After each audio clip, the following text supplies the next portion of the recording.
আপনি সোশ্যাল মিডিয়ার কথা বললেন, তো আমরা দেখলাম যে সাইবার সুরক্ষা অধ্যাদেশে একটি পরিবর্তন এসেছে এবং সেখানে যিনি অপরাধীকে সেখানে ১ কোটি টাকা পর্যন্ত জরিমানা করা হতে পারে, সাজা সহ।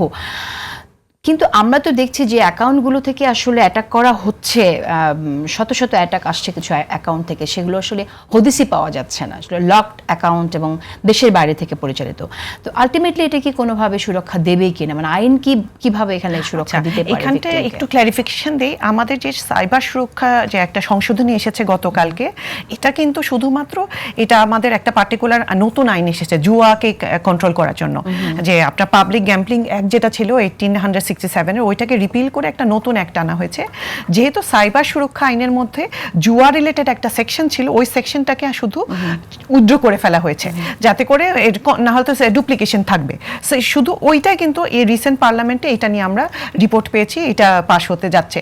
সো বাট ওভারঅল কালকেও এই ডিসকাশন হয়েছে আমাদের পার্লামেন্টে যে আসলে কি সাইবার সুরক্ষা আইনকে এফেক্টিভলি আমাদের এই যে সোশ্যাল মিডিয়াতে হ্যারাসমেন্ট হচ্ছে, পার্টিকুলারলি ফিমেলরা যে হ্যারাসমেন্টের শিকার হচ্ছে, এটাকে কি রাইটলি অ্যাড্রেস করতে পারছে কিনা।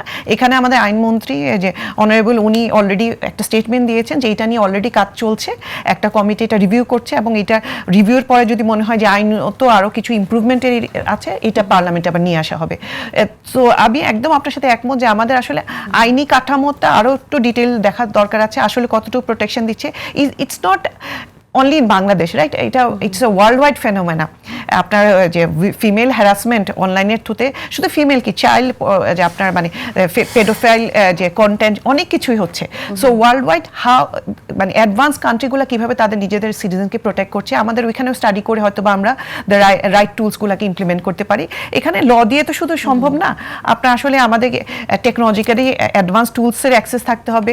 এই যারা এইসব প্ল্যাটফর্ম প্রোভাইডার, ওদের সাথে আমাদের রাইট একটা কোঅর্ডিনেশন থাকতে হবে।